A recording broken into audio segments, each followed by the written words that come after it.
What you're about to witness is one of the most heartbreaking promises ever kept in the face of impossible circumstances. When this frail 88-year-old Korean War veteran walked into Judge Frank Caprio's courtroom facing serious charges for driving 200 miles without a valid license, nobody expected what would happen next.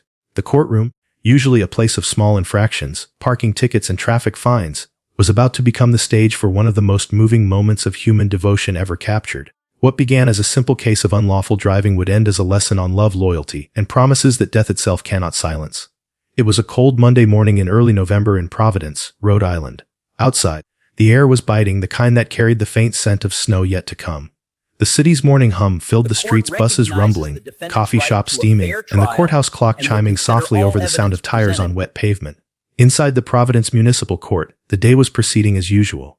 A few parking disputes, some minor traffic violations, an occasional noise complaint, cases that Judge Frank Caprio had presided over countless times in his nearly 4 decades on the bench.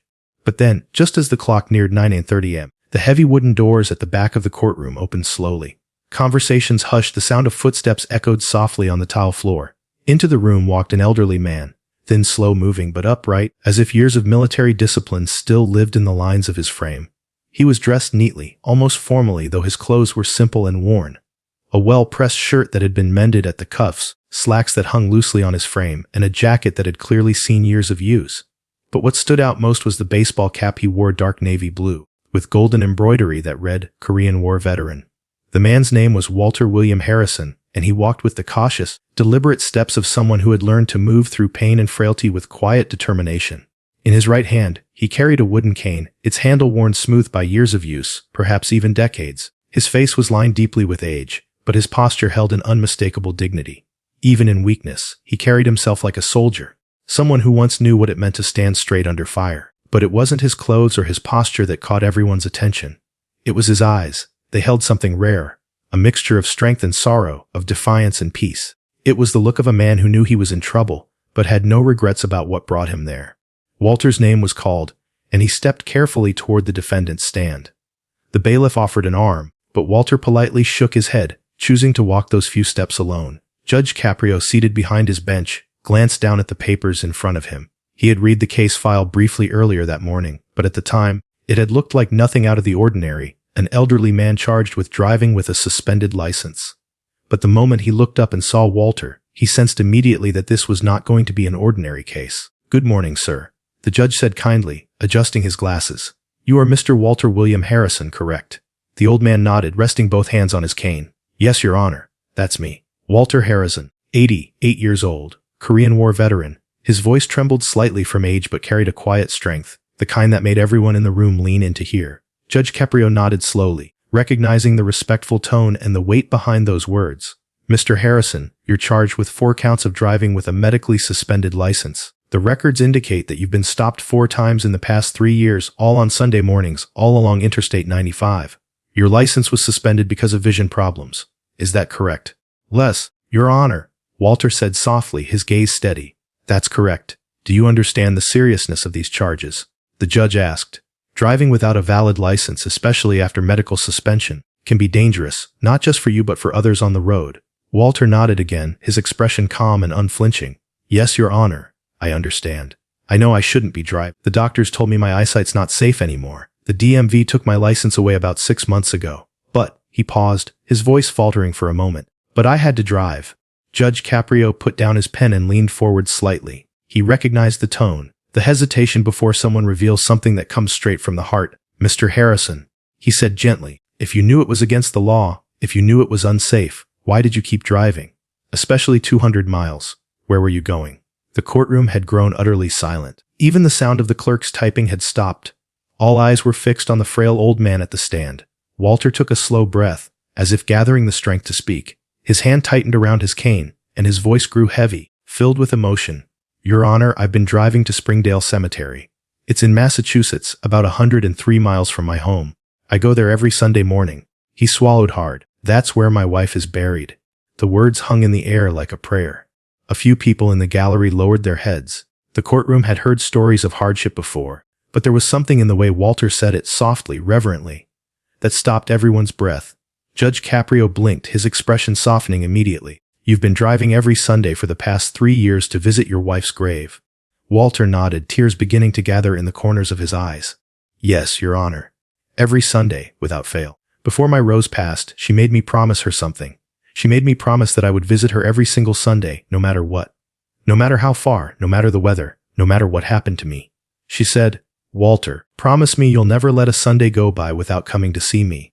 And I promised her, Your Honor. I promised. For a long time, Judge Caprio didn't say a word. He looked down, took off his glasses, and pressed his fingers against his eyes.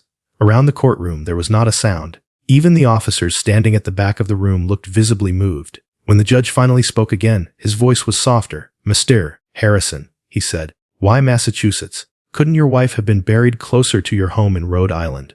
Walter's chin trembled as he tried to answer. Because that's where our son is buried, Your Honor.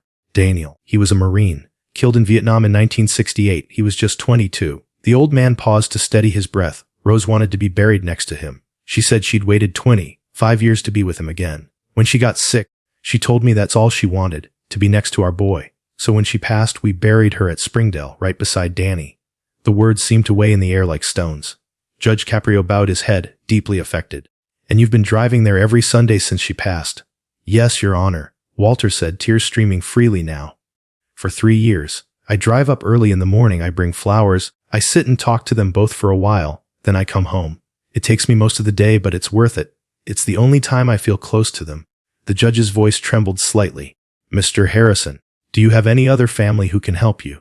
Anyone who could drive you there instead? Walter shook his head. No, sir. Rose and I only had Danny.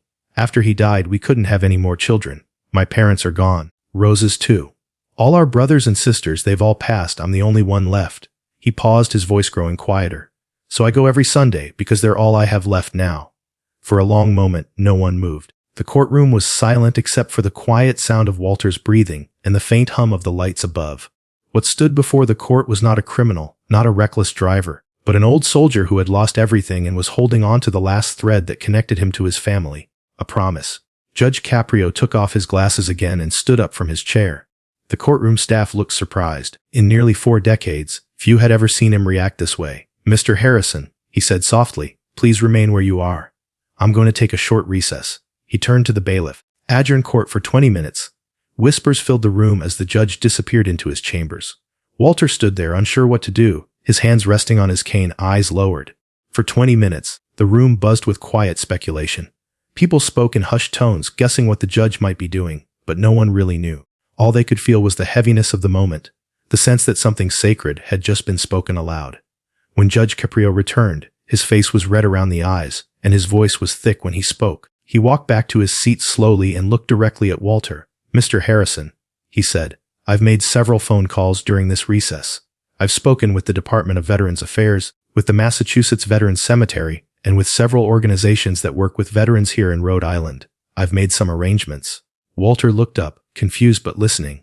First, the judge continued, I am dismissing all of the charges against you. Completely. No fines, no court costs, no record of conviction. A wave of surprise swept through the courtroom. Walter blinked rapidly, overwhelmed. But Your Honor, he stammered, I broke the law. I drove without a license. I knew it was wrong. Yes, you did, the judge said softly, but you did it for the most honorable reason I can imagine. You kept a promise to your dying wife. You honored her and your son. With every mile you drove. That is not criminal, Mr. Harrison. That is love. The courtroom was utterly still. Some people began to cry quietly, but the judge wasn't finished. He leaned forward and spoke again. Mr. Harrison, I also spoke with the Rhode Island Department of Veterans Affairs and several volunteer organizations. They've agreed to create something called the Harrison Promise Program. It's a new initiative to provide volunteer drivers for veterans who need transportation to visit family graves. Walter's eyes widened. He didn't seem to believe what he was hearing. Effective immediately, the judge said. You have been assigned a volunteer driver. His name is Michael Chen. He's a Marine veteran just like your son. He will pick you up every Sunday at 7 a.m., drive you to Springdale Cemetery, wait for you as long as you wish, and bring you home safely. A murmur of disbelief spread across the courtroom. Then applause broke out, softly at first, then growing louder until it filled the entire room.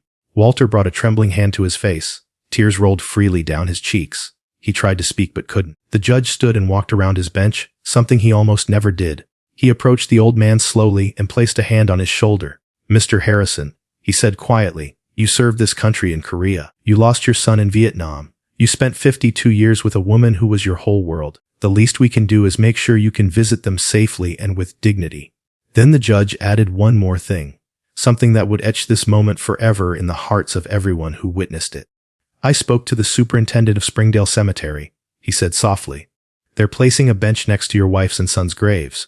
It will have a plaque that reads, 'In honor of Walter Harrison, a man who kept his promise.' So when you visit them, you'll have a place to sit Mr. Harrison, a place to rest with them." At that, Walter's legs gave out slightly, and he sank into the chair beside him, sobbing openly. "Your Honor," he managed through his tears, "I don't deserve this. I was breaking the law." Judge Caprio shook his head slowly. "No, Mr. Harrison, you were breaking the law to keep something far greater, your word. That is not a crime. That is the definition of honor." The room was filled with quiet weeping, hands pressed over hearts, heads bowed. People in the audience began standing, one by one, until the entire courtroom was on its feet. Veterans in the gallery saluted. Young people clasped their hands together. Lawyers, clerks, and officers, all were standing for one frail old man who had shown them that love, when it's true, never dies. What happened next in that quiet Providence courtroom would linger in the hearts of everyone who witnessed it. As Judge Caprio sat silently, his expression a mixture of contemplation and empathy, the weight of what he had just heard hung in the air. The veteran had spoken not just of a life lived through hardship but of a world that had long forgotten him. The courtroom, so often a place of routine justice, had suddenly become a sanctuary of humanity. Every person in attendance, from the court officers to the people waiting for their cases, felt the depth of the moment. The judge leaned forward, his eyes fixed on the elderly man before him. There was a long pause, the kind of silence that said more than words ever could.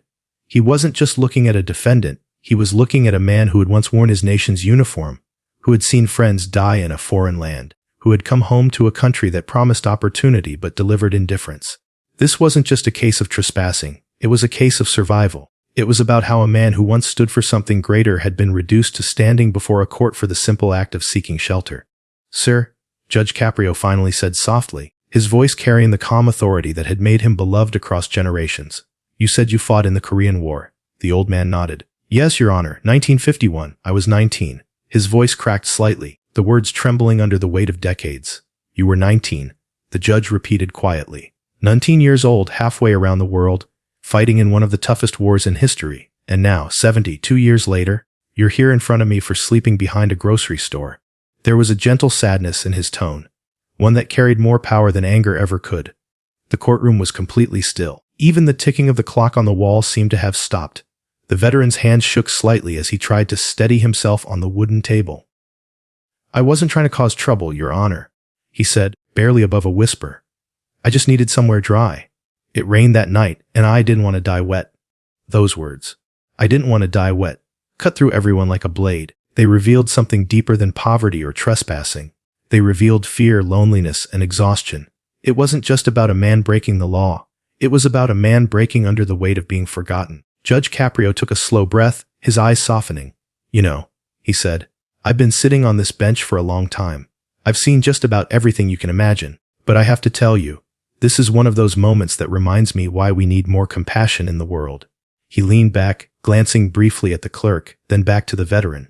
"You fought for this country. You risked your life. And for that, every person in this room owes you something. You shouldn't be here facing punishment. You should be thanked." The veteran's lips quivered, and tears filled his eyes. He tried to speak but couldn't. For a long moment, he just nodded, his shoulders trembling with quiet emotion. His whole life had been one long fight, for survival, for dignity, for a place to belong. And now, for the first time in decades, someone had looked at him not with suspicion or pity, but with gratitude. The judge's voice softened further. "Do you have anywhere to stay tonight?" he asked. The man hesitated before shaking his head. "No, Your Honor. I move around. Shelters are full, and sometimes I just walk until I find somewhere quiet." Judge Caprio nodded slowly. "Do you have any family?" "No, sir. My wife passed away 20 years ago. We never had children. It's just me now." The judge sat silently, his expression heavy. The veteran's words weren't dramatic, they were simple, factual, and that made them all the more devastating. "You know," Caprio finally said, "I had a brother who served in World War II. I remember how he came back. He was proud, but he also carried things none of us could understand. You remind me of him." He turned to the clerk and said quietly, "Please bring me that file." When the folder was handed to him, the judge opened it, glanced through the few pages, then closed it again with a soft sigh. "Trespassing," he murmured. "A50 fine." Then he looked back up at the veteran. "I think we can do better than that." He set the file down. I'm going to dismiss this case entirely, he said. You will not pay a fine. You will not face any penalty. Instead, I want to ask you something. What can we do for you? The courtroom buzzed softly, people whispering in surprise. The veteran looked stunned. For me, Your Honor, he asked. Yes, Caprio said firmly, for you. You served your country. Now it's time your country served you. The man blinked rapidly, clearly overwhelmed. I don't know, he stammered. I just need a place to rest. Somewhere I won't be in the way. Judge Caprio turned to one of the officers in the room. Officer, could you please contact the Veterans Affairs representative we work with? Let them know we have a veteran here who needs assistance. Immediately. I want to make sure he has a bed, food, and whatever medical care he needs. The officer nodded and stepped out quickly to make the call. The judge then looked back at the veteran. You're not leaving this courtroom today until we make sure you're taken care of. Do you understand? The man nodded slowly, still trying to process what was happening. Thank you, Your Honor. I didn't expect kindness. Judge Caprio smiled softly. That's the thing about kindness, he said. It's supposed to surprise you. The courtroom broke into quiet applause. Not the kind of clapping you see at a show, but the kind that comes from respect. Even the court officer who returned with news from the VA had to wipe his eyes. Your Honor, he said, they're sending a car right now. They've got a spot open at the Veteran Housing Center downtown. The old man turned toward the officer, his lips trembling. Thank you, he whispered. Thank you so much. Caprio leaned forward again. Sir, you've done enough for this country. It's our turn to do something for you. You deserve peace. You deserve comfort. You deserve dignity. The man nodded again, his voice breaking as he said, No one said that to me in years. Caprio paused. Well, I'm saying it now. The veteran lifted his frail hand to his face, wiping tears that wouldn't stop. The courtroom had become more than a place of judgment. It was a place of redemption. People who had come for their own minor cases sat quietly, some crying, others holding their hands to their hearts. The lesson that day was not about law. It was about humanity. As the bailiff escorted the veteran to a seat near the front to wait for transportation, Judge Caprio watched him go. For a long time after, he didn't speak. Then, with a deep breath, he said softly, You know, it's easy to enforce the law. But the real challenge is to understand the people behind it. He turned toward the audience in the courtroom. We talk a lot about justice, but justice without compassion isn't justice at all. It's just procedure. There was silence again, but this time it was a peaceful one. The people in that room knew they had witnessed something profound. Not a court case, but a moment of grace. When the hearing ended and the veteran stood to leave, the officer walked beside him. They'll take good care of you, sir. He said gently, You won't be alone tonight. The veteran looked back one last time at Judge Caprio, who gave him a small nod and a smile. The old man lifted his hand weakly in a salute. The judge, moved beyond words, returned the gesture. 2 generations of service meeting in one silent exchange of respect. As the door closed behind the veteran, Caprio looked down at his notes and quietly said, almost to himself, Some people think this job is about punishment, but days like this remind me it's about healing. The clerk, visibly emotional, asked softly, Judge, do you want to take a short recess? Caprio shook his head gently. No, he said. Let's keep going. There are still people waiting. And who knows, maybe someone else in this room needs to be reminded they're not alone. The next case was called, but the feeling in the courtroom didn't fade. For hours afterward, people spoke of what they had witnessed: a judge who chose mercy over rules, and a veteran who found dignity again after decades of silence. When news of the moment spread online, millions watched and wept, not because it was a spectacle, but because it was real. It was proof that compassion could still exist in places built for judgment. And though the veteran's name never became famous, the moment did. It became a symbol, a reminder that even in the most unlikely places, kindness can rewrite a life's ending.